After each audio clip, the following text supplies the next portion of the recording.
तो hello students, स्वागत है आपका the BCA student YouTube channel में। जैसा कि आप लोग जानते हैं, हम लोगों ने एक सी प्रोग्रामिंग की वीडियो सीरीज स्टार्ट करी है जो कि बेस्ड है एमजी के सिलेबस पे। और ये बीसीए फर्स्ट सेमेस्टर का सिलेबस है जिसमें हमने चैप्टर 1 से लेकर 6 तक देखा है और 5 चैप्टर कंप्लीट हो चुके हैं। करंटली हम लोग 6 चैप्टर पे हैं जो कि है फंक्शन के बारे में। और इस पे भी 2 पार्ट्स ऑलरेडी बन चुके हैं जिसमें हमने देखा था introduction to function, basic types of function जो कि थे लाइब्रेरी फंक्शन और यूजर डिफाइंड फंक्शन। और फंक्शंस के 3 पार्ट्स देखे थे जो होते हैं डिक्लेरेशन, डिफिनेशन और फंक्शन कॉल। और फंक्शन कॉल में हमने देखा था पैरामीटर पासिंग जो था कॉल बाय वैल्यू और कॉल बाय रेफरेंस। और इसके बाद के पार्ट टू में वाले वीडियो में हमने देखा था इस चैप्टर के टाइप्स ऑफ फंक्शन, जैसे कि function with no return type and no parameter, function with no return type but parameter. ये सारी चीजें हमने प्रोग्राम बना के समझा था। तो ये इस चैप्टर का पार्ट थ्री है जिसमें हम लोग स्टार्ट करेंगे स्कोप ऑफ वेरिएबल और इसे समझेंगे विथ प्रोग्राम। तो चलिए शुरू करते हैं बिना किसी टाइम पास के। तो सबसे पहले समझते हैं स्कोप ऑफ वेरिएबल क्या होता है। The scope of variable determines its visibility and lifetime within a program। यानी कि स्कोप ऑफ वेरिएबल हमें ये बताता है कि कोई भी वेरिएबल कहाँ तक यूज हो सकता है, मतलब प्रोग्राम में किस ब्लॉक में यूज होता है, किस में नहीं हो सकता है, जैसे कि हम जिस प्रकार उसे डिफाइन करेंगे या डिक्लेयर करेंगे। तो स्कोप ऑफ वेरिएबल हमें हमारे पास 3 टाइप्स के होते हैं। सबसे पहला लोकल वेरिएबल, ग्लोबल वेरिएबल और ब्लॉक वेरिएबल। तो लोकल स्कोप में क्या होता है, variable declare inside a function और block are local to the function और block and can not be access outside.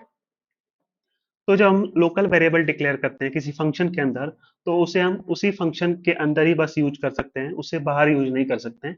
Can not be access outside, यानी कि वो लोकल वेरिएबल कहलाएगा यदि आपने उस वेरिएबल को डिक्लेयर किया है किसी फंक्शन के अंदर। यहाँ पे एग्जांपल में आप देख सकते हैं, एक फंक्शन है फंग नाम का, और इसमें एक वेरिएबल डिक्लेयर किया गया है इंट x इक्वल टू 10। तो इस x को हम लोग इसके अंदर ही बस एक्सेस कर सकते हैं, इसके बाहर एक्सेस नहीं कर सकते। दूसरा टाइप है global scope. Variables declare outside of all functions are global, यानी कि जो वेरिएबल्स हम सभी फंक्शंस के बाहर डिक्लेयर करते हैं उन्हें हम ग्लोबल वेरिएबल बोलते हैं, जो कि access can be access by any function within the program, जो कि एक्सेस हो सकते हैं किसी भी फंक्शन के अंदर। यानी कि हम अपने प्रोग्राम में बहुत सारे फंक्शन बनाएं तो ग्लोबल वेरिएबल को हम सारे फंक्शंस में यूज कर सकते हैं, लेकिन लोकल वेरिएबल को यूज नहीं कर सकते हैं। तीसरा है block scope. Variables declare inside a block within curly braces are limited to that block.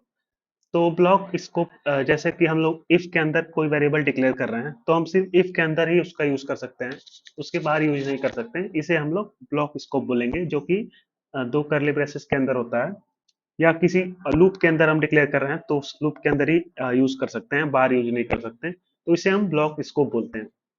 तो चलिए इसे प्रोग्राम बना के देखते हैं और थोड़ा और क्लियर करते हैं इस टॉपिक को। तो सबसे पहले हम अपना वेब ब्राउजर ओपन करेंगे और सर्च करेंगे जीडीबी कंपाइलर, या सिर्फ जीडीबी सर्च करेंगे तो सबसे पहली वेबसाइट आएगी onlinegb.com। इसे आप ओपन कर लेंगे तो आपको कुछ ऐसा इंटरफेस देखने को मिलेगा। यहाँ से आप इसे मिनिमाइज कर सकते हैं और यहाँ टॉप राइट कॉर्नर से आप लैंग्वेज सेलेक्ट करेंगे, सी लैंग्वेज। और ये जो पहले से कोड गिवन है इसे ऑल सेलेक्ट करके इरेज या डिलीट कर लेंगे। तो हमें समझना है लोकल, ग्लोबल और ब्लॉक स्कोप ऑफ वेरिएबल्स। तो ये हमने कमेंट कर दिया है डबल स्लैश लगा के। और यहाँ से हम अपना प्रोग्राम स्टार्ट करते हैं हेडर फाइल इंक्लूड करके।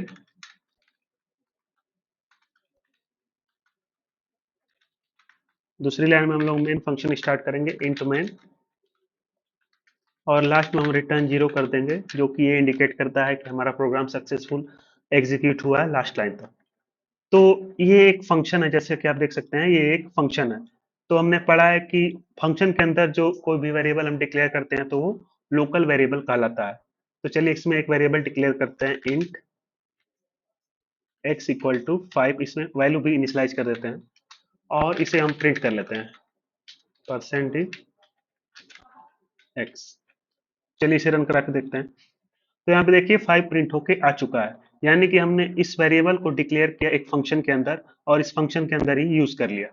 तो चलिए एक और फंक्शन बनाते हैं हम लोग, यूजर डिफाइंड फंक्शन, यहाँ से विदाउट रिटर्न टाइप के, और नाम रखते हैं इसका सो, नाम रख देते हैं। ये हमने डिक्लेयर कर दिया और इसकी बॉडी हम यहाँ पे बनाते हैं मेन फंक्शन के बाद। और हम चाहें इसमें एक्सेस करना चाहें एक्स की value, x equal to percent d, और यहाँ पे हम लोग फंक्शन कॉल करें इसके बाद। जैसा कि आप लोग जानते हैं फंक्शन की बॉडी तभी एग्जीक्यूट होगी जब उसे कॉल किया जाए, तो ये कॉल करने का सिंटेक्स होता है। तो यहाँ पे आप देख सकते हैं कि एरर आ चुका है। एरर क्या है? एक्स अनडिक्लेयर, यानी कि इस फंक्शन एक्स की वैल्यू को हम लोग मेन फंक्शन के बाहर हम लोग एक्सेस नहीं कर सकते हैं, क्योंकि ये एक लोकल वेरिएबल है। लोकल वेरिएबल होता है जिसको हम लोग किसी फंक्शन के अंदर डिक्लेयर करते हैं, उसे लोकल वेरिएबल करते हैं। तो यहाँ एक्स एक लोकल वेरिएबल है जिसे हम लोग मेन फंक्शन के बाहर, यानी कि जिस फंक्शन में डिक्लेयर किया गया है उससे बाहर यूज नहीं कर सकते। तो यहाँ पे आप देख सकते हैं हम लोग सो फंक्शन में एक्स की वैल्यू को एक्सेस नहीं कर पा रहे हैं, क्योंकि ये एक लोकल वेरिएबल है। तो ये हो गया लोकल वेरिएबल का कॉन्सेप्ट। तो चलिए समझते हैं ग्लोबल वेरिएबल कहाँ होता है। तो ग्लोबल वेरिएबल वो वेरिएबल होता है जो कि किसी भी फंक्शन के बाहर डिक्लेयर होता है, यानी कि वो किसी फंक्शन के अंदर नहीं होगा, सारे फंक्शन के बाहर डिक्लेयर होगा। तो ग्लोबल वेरिएबल को हम लोग यहाँ पे डिक्लेयर करते हैं सारे फंक्शन के ऊपर, यानी कि मेन फंक्शन के ऊपर। तो यहाँ हमने एक वेरिएबल डिक्लेयर किया y इक्वल टू 6 और सेमीकॉन लगाया और इसे एक्सेस करते हैं। चलिए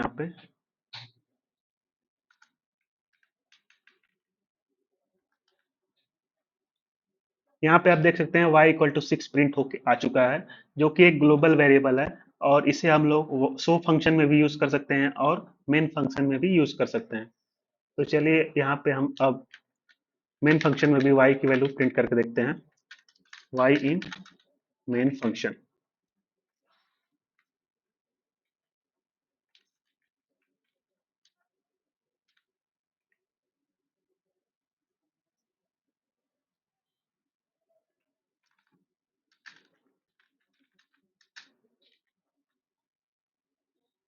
सेमीकॉलन छूट गया है।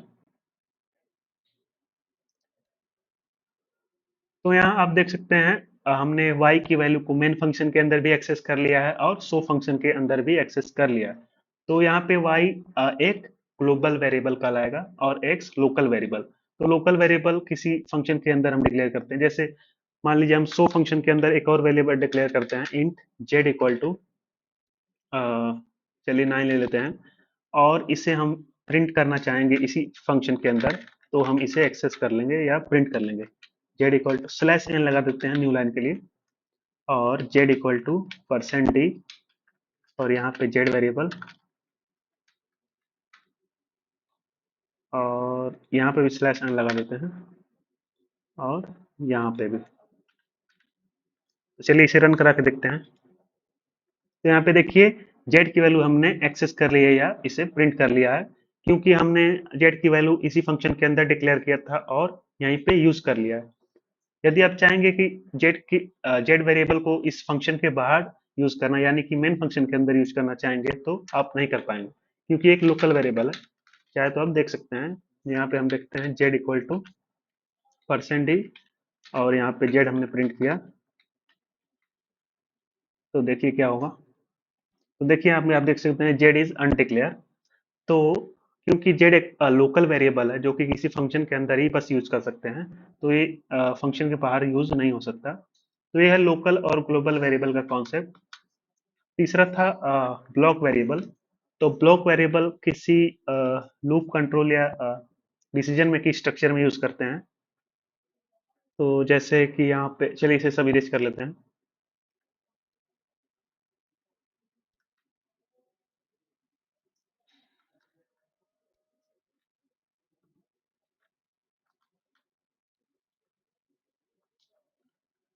तो यहाँ पे एक लोकल वेरिएबल डिक्लेयर करते हैं, इंट ए इक्वल टू 5, और if A is greater than 2, तो क्या होगा। एक और वेरिएबल डिक्लेयर करेंगे जेड इक्वल टू 5। तो कंडीशन तो ट्रू है। क्या एरर आया है? ए इज अनडिक्लेयर। तो ए को हमने डिक्लेयर नहीं किया, यहाँ पे डिक्लेयर कर देते हैं। यहाँ पे अब ए डिक्लेयर हो चुका है एज ए लोकल वेरिएबल। तो कंडीशन क्या है? ए इज ग्रेटर देन 2। तो ए की वैल्यू तो 5 है, तो ये कंडीशन ट्रू है। तो ये लाइन एग्जीक्यूट होगी, तो एक और वेरिएबल डिक्लेयर होगा जेड इक्वल टू 5। तो यहाँ पे जेड इक्वल टू 5 डिक्लेयर हो चुका है।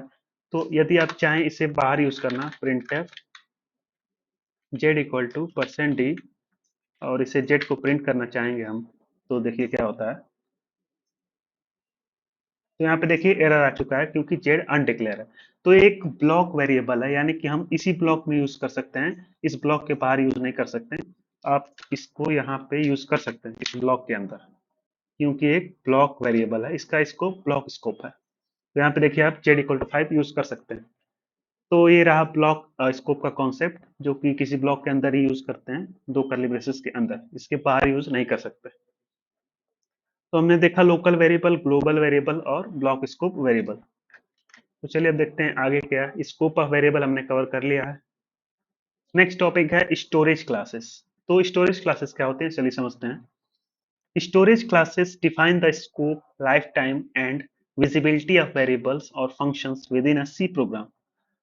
तो स्कोप ऑफ वेरिएबल हमें ये डिफाइन करता है कि उस वेरिएबल का स्कोप क्या होगा, लाइफ टाइम क्या होगी और विजिबिलिटी क्या होगी। तो हमारे पास चार तरह के स्कोप स्टोरेज क्लासेस हैं। तो सबसे पहला है ऑटो, दूसरा है रजिस्टर, तीसरा स्टैटिक है, चौथा है एक्सटर्न। तो सबसे पहला ऑटो को समझते हैं क्या है। The default storage class for local variable, यानी कि ये एक डिफॉल्ट स्टोरेज क्लास है लोकल वेरिएबल्स के लिए। ये लोकल वेरिएबल्स के लिए है, केवल ग्लोबल वेरिएबल्स के लिए नहीं है। तो default storage class for local variables, the variable is store in memory and has a local scope. जैसा कि आप लोग जानते होंगे, जब कभी भी हम लोग कोई भी वेरिएबल डिक्लेयर करते हैं, तो उसकी एक मेमोरी स्टोरेज होती है, साइज होती है, जो कि एलोकेट होती है हमारे रैम में, जिसे हम मेमोरी बोलते हैं। तो रैम में एलोकेट होती है जब कोई भी वेरिएबल हम डिक्लेयर करते हैं, तो उसकी मेमोरी रैम में एलोकेट हो जाती है, उसकी साइज। तो ऑटो एक बाय डिफॉल्ट स्टोरेज क्लास है, यानी कि जब हम डिक्लेयर करते हैं कोई वेरिएबल, ऐसे इंट ए इक्वल टू कुछ भी डिक्लेयर करते हैं, तो यहाँ पे बाय डिफॉल्ट स्टोरेज क्लास हमारी ऑटो होती है। ऑटो यानी कि वो उसकी जो वैल्यू है, यानी कि वेरिएबल है, वो हमारे रैम में एलोकेट होगी और स्टोर हो जाएगी। लेकिन यदि हम चाहें तो उसे रजिस्टर में भी कर सकते हैं, यहाँ पे आगे, यानी डिक्लेरेशन के पहले रजिस्टर लिख के। जब हम इसके आगे रजिस्टर लिख देंगे, तो रजिस्टर एक स्टोरेज क्लास है। Suggest that the variable B store in CPU register, यानी कि सीपीयू के रजिस्टर में। आपने कंप्यूटर फंडामेंटल्स में पढ़ा होगा मेमोरीज के टाइप्स में, कि एक रजिस्टर जो ऐसी मेमोरी है जो कि फास्टेस्ट मेमोरी कहलाती है, जो कि सीपीयू के अंदर होती है। तो जब हम रजिस्टर स्टोरेज क्लास का यूज करते हैं वेरिएबल डिक्लेरेशन के साथ, तो वो वेरिएबल हमारा स्टोर हो जाता है रजिस्टर में। तो रजिस्टर में स्टोर करने का उद्देश्य क्या होता है हमारा? Faster access. क्योंकि रजिस्टर एक फास्टर मेमोरी होती है, तो रजिस्टर स्टोरेज क्लास का यूज करके हम एक्सेस फास्टर कर सकते हैं। तो ये हो गया रजिस्टर स्टोरेज क्लास। तीसरा स्टैटिक। स्टैटिक क्या, चलिए समझते हैं। Retains the value of a variable between function call and its scope, is a local to the function its declare. तो स्टैटिक क्या होता है, इस ये वैल्यू को रिटेन करता है बिटवीन फंक्शंस कॉल, यानी कि फंक्शंस कॉल के बीच में ये वेरिएबल की वैल्यू को रिटेन करता है, यानी कि बनाए रखता है। And its scope is local to the function, और इसका scope local to the function होता है जहां उसे डिक्लेयर किया गया होता है। तो ये हो गया स्टैटिक। चौथा है एक्सटर्न। जैसा कि आप नाम से ही समझ सकते हैं, एक्सटर्न एक्सटर्नल से लिया गया है। एक्सटर्नल यानी बाहरी। Declare a global variable that is defined in another file और लेटर इन द प्रोग्राम। तो एक्सटर्न एक ऐसा वेरिएबल होता है जो दूसरे फाइल में डिक्लेयर होता है और दूसरे फाइल में यूज होता है। Declare in global variable that is defined in another file और लेटर इन द प्रोग्राम। तो ये हो गया एक्सटर्न कॉन्सेप्ट। तो ये चार ही हैं स्टोरेज क्लासेस सी लैंग्वेज में: ऑटो, रजिस्टर, स्टैटिक और स्टर्न। इनका ज्यादा यूज नहीं किया जाता है। लास्ट टॉपिक है रिकर्सन। रिकर्सन सी प्रोग्रामिंग का बहुत ही इंपॉर्टेंट टॉपिक है। तो चलिए समझते हैं रिकर्सन क्या है। Recursion is a technique where a function call itself. तो रिकर्जन में क्या होता है, एक फंक्शन होता है वो अपने आप को ही कॉल करता है बार बार जब तक एक कंडीशन फॉल्स ना हो जाए। तो फंक्शन कॉल इटसेल्फ डायरेक्टली और indirectly to solve a problem. तो रिकर्जन का कॉन्सेप्ट हम यूज करते हैं किसी प्रॉब्लम को सॉल्व करने के लिए। Recursion function consist of two parts. तो रिकर्जन में दो पार्ट्स होते हैं, बेस केस और रिकर्सिव केस। तो चलिए समझते हैं बेस केस क्या होता है। A condition where the function does not call itself, stopping the recursion। तो रिकर्जन के प्रोग्राम में बेस क्लास बहुत ही इंपॉर्टेंट रोल प्ले करता है क्योंकि ये स्टॉप करता है रिकर्जन को। रिकर्जन में एक फंक्शन बार बार अपने आप को कॉल करता है और एक लूप बन जाता है और वो कॉल करता रहता है। तो हमें एक बेस केस बनानी पड़ती है क्योंकि वो रिकर्जन रुक सके, स्टॉप हो सके, टू स्टॉप द रिकर्जन। दूसरा है रिकर्सिव केस। तो दूसरा पार्ट होता है recursive case, the part where the function call itself. जैसा कि आप एग्जांपल में देख सकते हैं, फैक्टोरियल का एक प्रोग्राम है। इसमें एक बेस केस है और एक रिकर्सिव केस है। बेस केस में कंडीशन है n इक्वल टू, जब जीरो हो जाएगा तो ये रिकर्सन रुक जाएगा और रिटर्न वन कर देगा। या नहीं तो एल्स वाले में ये अपने आप को ही यहाँ पे देख सकते हैं कॉल कर रहा है फंक्शन। ये फंक्शन कॉल का सिंटेक्स है और ये फंक्शन फिर से यहाँ पे एग्जीक्यूशन स्टार्ट होगा और फिर इसके अंदर आएगा जब एन की वैल्यू जीरो नहीं रहेगी तो फिर से यहाँ पे एल्स वाली कंडीशन में आके फंक्शन कॉल हो जाएगा और बार बार ऐसे फंक्शन कॉल होता रहेगा जब तक ये कंडीशन ट्रू नहीं हो जाएगी। तो यह है रिकर्सन का कॉन्सेप्ट। चलिए इसका प्रोग्राम बना के समझते हैं। तो सबसे पहले अपना वेब ब्राउजर खोल लेंगे और ये जो पहले से कोड गिवन है इसे डिलीट कर लेंगे और हम लोग रिकर्सन का प्रोग्राम बनाएंगे। सबसे पहले हेडर फाइल इंक्लूड करेंगे और इंट में फंक्शन स्टार्ट करेंगे और लास्ट में हम लोग रिटर्न जीरो कर देते हैं। तो रिकर्जन का प्रोग्राम बनाने के लिए हम एक फंक्शन बनाएंगे। पहले फैक्टोरियल फाइंड करने का फंक्शन बनाएंगे। तो सबसे पहले एक वेरिएबल डिक्लेयर करते हैं एन नाम से और यूजर से वो नंबर इनपुट करा लेते हैं। Please inter any number. Scanf function का यूज करेंगे, उस नंबर को स्टोर करा लेंगे एन वेरिएबल में। और इसके बाद हम लोग फंक्शन कॉल करेंगे फैक्टोरियल नाम के फंक्शन को, फैक्टोरियल, और इसमें n को पास करेंगे as a parameter call by value. यानी कि n की जो वैल्यू होगी उसका फैक्टोरियल ये फैक्टोरियल फंक्शन उसका फैक्टोरियल फाइंड करके रिटर्न करेगा। तो रिटर्न करेगा तो उसे हम एक वेरिएबल में स्टोर करा लेंगे, उसका नाम रख लेते हैं f। और इसे असाइनमेंट ऑपरेटर से जो ये वैल्यू फंक्शन रिटर्न करेगा उसे स्टोर करा लेंगे f में। तो चलिए फैक्टोरियल फंक्शन को पहले यहाँ पे डिक्लेयर कर लेते हैं। क्योंकि एक वैल्यू रिटर्न करेगा फैक्टोरियल जो वैल्यू कैलकुलेट होगी, तो इसका रिटर्न टाइप हम लिखेंगे इंट और फंक्शन का नाम फैक्टोरियल और इसमें पैरामीटर ए लिख लेते हैं या एन भी लिख सकते हैं, कोई दिक्कत नहीं है क्योंकि उसकी कॉपी उठ के हमारे इस वाले वेरिएबल में आ जाएगी जो कि एक लोकल वेरिएबल कहलाएगा। तो फंक्शन की बॉडी हम लोग मेन फंक्शन के बाद लिखते हैं। तो यहाँ पे हम लोग फंक्शन की बॉडी लिखेंगे।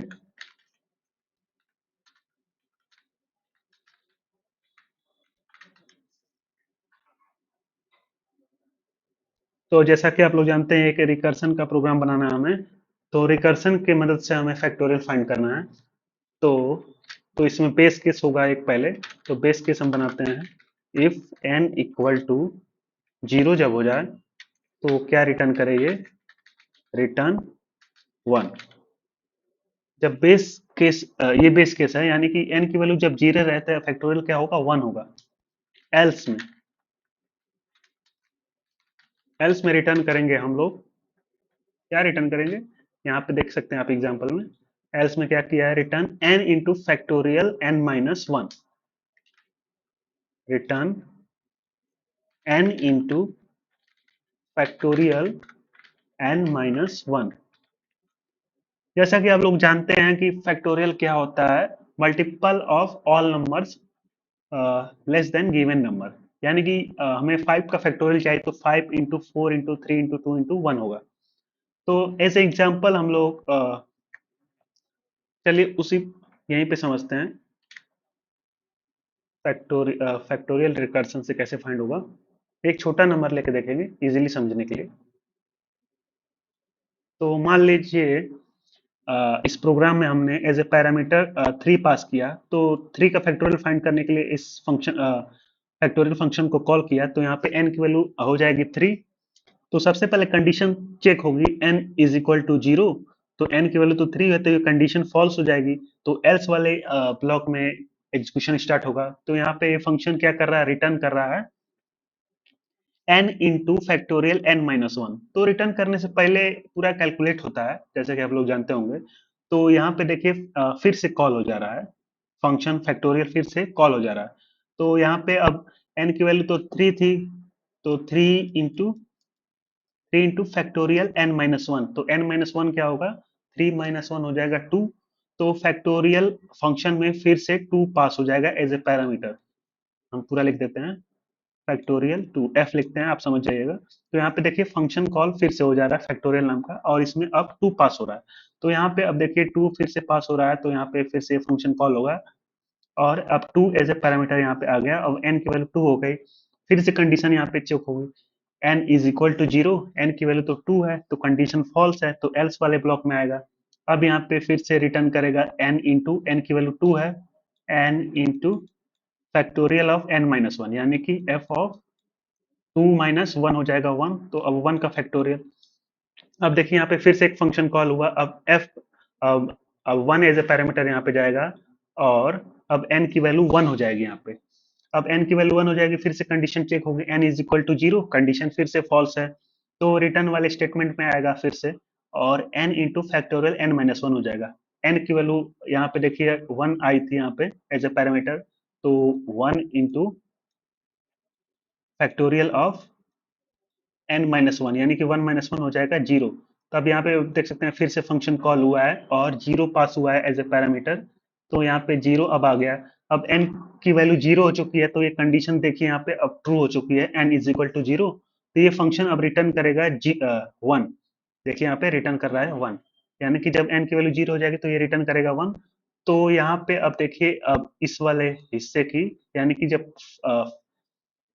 फंक्शन फैक्टोरियल कॉल हुआ है, 0 पास किया गया है, तो इसमें यहाँ पे रिटर्न हुआ है 1।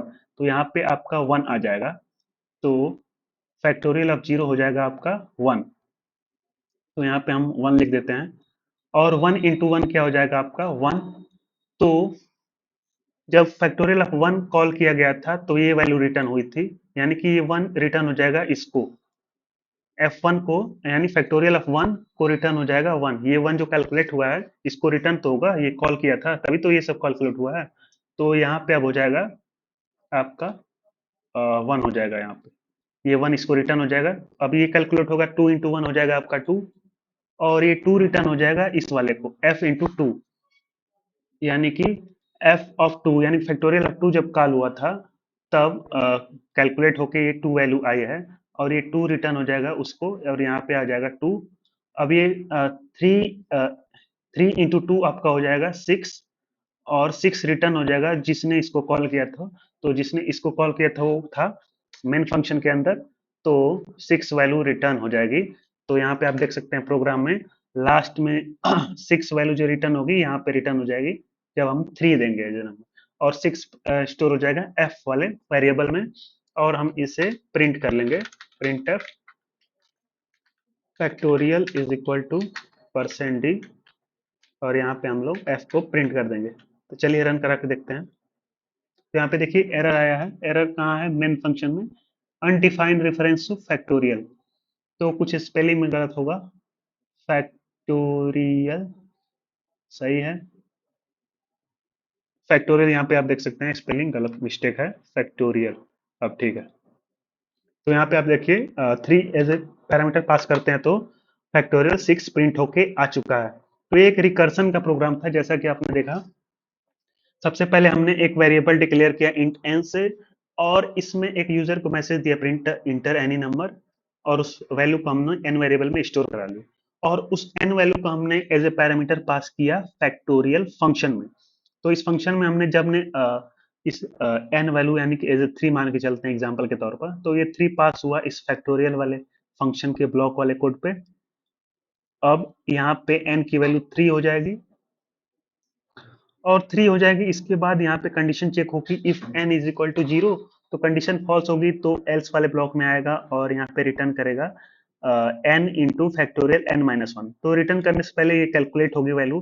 तो कैलकुलेट होने से पहले यहाँ पे देखिए फिर से फैक्टर फंक्शन कॉल हो जा रहा है n माइनस वन, यानी कि n की वैल्यू 3 है तो 3 माइनस वन अब हो जाएगा 2। तो अब 2 पास होगा एज ए पैरामीटर किसमें, फैक्टोरियल वाले फंक्शन में, यानी कि इसी सेम फंक्शन में। तब यहाँ पे n की वैल्यू 2 हो जाएगी और यहाँ पे फिर से कंडीशन चेक होगी, एन इज इक्वल टू 0। तो 0 तो नहीं है, एन की वैल्यू 2 है। फिर से यहाँ पे एल्स वाले में आएगा और n into factorial n minus one, यानी कि 2 माइनस वन हो जाएगा 1। तो फैक्टोरियल 1, अब 1 एज ए पैरामीटर जाएगा फैक्टोरियल फंक्शन में। अब एन की वैल्यू 1 हो जाएगी और यहाँ से कंडीशन चेक होगी, फॉल्स हो जाएगी कंडीशन। फिर से यहाँ पे आएगा n into factorial n minus one, यानी कि 1 - 1 अब हो जाएगा यहाँ पे 0। तो यहाँ पे अब 0 पास होगा एज ए पैरामीटर इस फंक्शन में। अब यहाँ पे एन की वैल्यू 0 हो जाएगी। अब यहाँ पे कंडीशन ट्रू हो जाएगी और तो ये रिटर्न कर देगा 1। और रिटर्न जब 1 करेगा तो सारी वैल्यूज को कैलकुलेट करने के बाद हमारे पास आएगा 6। तो लास्ट में ये रिटर्न करेगा 6 और ये 6 स्टोर हो जाएगा एफ वेरिएबल में। और ये वेरिएबल हमने यहाँ पे प्रिंट कर दिया, तो यहाँ पे आप देख सकते हैं 6 प्रिंट होके आ चुका है। आप चाहे तो बड़ी वैल्यू का भी फैक्टोरियल फाइंड कर सकते हैं, 5 का 120।